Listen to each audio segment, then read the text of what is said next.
ఏపీలో ఎన్నికల వేళ అన్ని రాజకీయ పార్టీలు ప్రచారాన్ని సాగించాయి. ప్రజాగళం పేరుతో టీడీపీ అధినేత చంద్రబాబు కూడా రాజకీయ ప్రచారంలో స్పీడ్ పెంచారు. అధికారంలోకి వస్తే తొలి సంతకం మెగా డిఎస్సీ పైనే అంటూ తిరుపతి జిల్లా శ్రీకాళహస్తి ప్రజాగళంలో చంద్రబాబు తొలి సంతకంపై క్లారిటీ ఇచ్చారు. 11 సార్లు డిఎస్సీ పెట్టిన ఘనత టీడీపీదే అన్నారు చంద్రబాబు.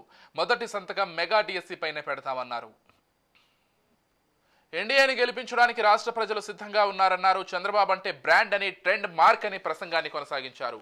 సీఎం జగన్ ఆలోచనలు స్వార్థం కోసమైతే తన ఆలోచనలు జనం కోసం అన్నారు. సీఎం జగన్ను టార్గెట్ చేసిన చంద్రబాబు తన 5 ఏళ్ల పాలనలో ఎలాంటి కోతలు లేని విద్యుత్ సరఫరా చేశానని, ఆ ఘనత తనదేనన్నారు. ధరలు పెంచకుండా నాణ్యమైన మద్యం సరఫరా చేసిన పాలన తమదే అని గుర్తు చేశారు. నిరుద్యోగులకు ఉద్యోగాలు, రాష్ట్రానికి పెట్టుబడులు రావాలన్నది తన మార్క్ అన్నారు చంద్రబాబు. ఉమ్మడి చిత్తూరు జిల్లాలో ఎస్సీ ఎమ్మెల్యేలు అందరినీ మార్పు చేసి మంత్రి పెద్దిరెడ్డిని ఎందుకు మార్చలేదని ప్రశ్నించారు. రాష్ట్రాన్ని అభివృద్ధి చేయడంలో ఎంత స్పీడ్ అవసరమో అంత స్పీడ్ డ్రైవ్ చేసే అనుభవం తనకు ఉందన్నారు. నా బస్ ఎక్కండి, సేఫ్ డ్రైవింగ్ ఉంటుంది. చంద్రాన్నే బస్ డ్రైవర్ కనుక నో యాక్సిడెంట్ అన్నారు. 2014 నుంచి 2019 వరకు రాష్ట్రాల అభివృద్ధి పరుగులు పెట్టించామన్నారు. 14 ఏళ్లు ముఖ్యమంత్రిగా చేసిన అభివృద్ధి కంటే రానున్న 5 ఏళ్లలో అంతకన్నా ఎక్కువ అభివృద్ధి చేసి చూపిస్తామన్నారు. సోమశిల, స్వర్ణముఖి ద్వారా శ్రీకాళహస్తి, తిరుపతి నగరికి నీళ్లు తీసుకువస్తానన్నారు. ఈ రోజు నేను వస్తా ఉంటే వాచ్ చేస్తున్న రాజకీయాల్లో ఉండే మేము ఎప్పటికప్పుడు చూడాలి. ఇదే సీన్ కనపడుస్తుంది నాకు. చిన్న పిల్లలు తండ్రి భుజాలపైన ఎక్కారు, నాకు అప్పచెప్తున్నారు. వాళ్ళందరూ కలిసి చంద్రన్న ఈ పిల్లల భవిష్యత్తు మీదేనని మీరు చూపిస్తా ఉంటే, అదే మారిగా దారిలో వస్తా ఉంటే టీనేజ్ పిల్లలు 7, 8 తరగతి పిల్లలు చూస్తున్నా ఎక్కడ కూడా మీ స్పందన చూస్తే నాకు అనిపిస్తుంది మీ రుణం తీర్చుకోవాలి. అందుకే నేను అడుగుతున్నా, అలాంటి తమ్ముళ్ళు ఎక్కడ చూసినా ఇంకా 2 తమ్ముళ్ళ సహాయంతో వాళ్ళ భుజాల మీద ఎక్కి సర్కస్ చేసే పరిస్థితి వచ్చారంటే అది మీ అభిమానం. ఇదే అంశానికి సంబంధించి మరింత సమాచారం మా ప్రతినిధి శివాజీ అందిస్తారు.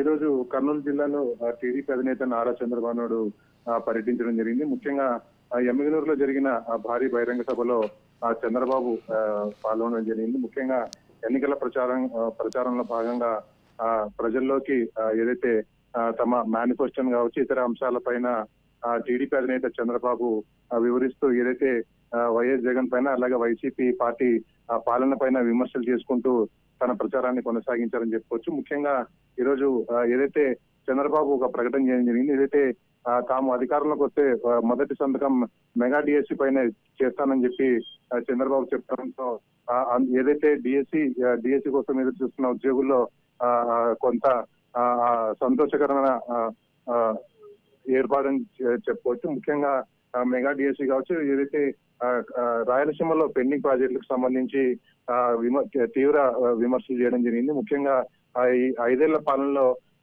రాయలసీమలో సంబంధించి ఒక్క ప్రాజెక్టు కూడా ముందుకు వెళ్ళలేదని చెప్పి, తాము అధికారంలో ఉన్నప్పుడు దాదాపు 12,000 కోట్లు ఖర్చు పెట్టామని చెప్పి, అయితే జగన్ పాలనలో మాత్రం కేవలం 2 కోట్లే ఖర్చు చేశారని చెప్పి ఏదైతే వైఎస్ జగన్ పైన విమర్శలు జరిగింది. ముఖ్యంగా రాయలసీమ జిల్లాలోని సీమ ప్రాజెక్టుల పైన ఏదైతే వైఎస్ జగన్ చిన్న చూపు చూశారని చెప్పి, ఏదైతే నీటి ఎద్దడి తీర్చేందుకు వైఎస్ జగన్ ఎలాంటి ప్రయత్నం చేయలేదని చెప్పి జగన్ పైన విమర్శలు చేయడం జరిగింది. ముఖ్యంగా ఏదైతే స్థానిక అంశాలను కూడా దృష్టిలో పెట్టుకొని నారా చంద్రబాబు తన ప్రచారం కొనసాగించాలని చెప్పొచ్చు. ముఖ్యంగా ఎమ్మిగనూరులో ఏదైతే టెక్స్టైల్ పార్కు చాలా కాలంగా పెండింగ్ లో ఉంది. ముఖ్యంగా వైఎస్ జగన్ కూడా గత ఎన్నికల ప్రచారంలో ఎమ్మిగనూరులో టెక్స్టైల్ పార్క్ ఏర్పాటు చేస్తామని చెప్పి ఈ 5 ఏళ్ల పాలనలో కూడా ఏర్పాటు చేయలేదు. దానిపైన స్పందిస్తూ నారా చంద్రబాబు తాను అధికారంలో వచ్చిన వెంటనే ఎమ్మిగనూరులో టెక్స్టైల్ పార్కు ఏర్పాటు చేస్తామని చెప్పి, అలాగే సాగునీటి ప్రాజెక్టులు పూర్తి చేసి సీమకు దిశ నిర్వహిస్తామని చెప్పి చంద్రబాబు చెప్పడం జరిగింది. Thank you Shivraj.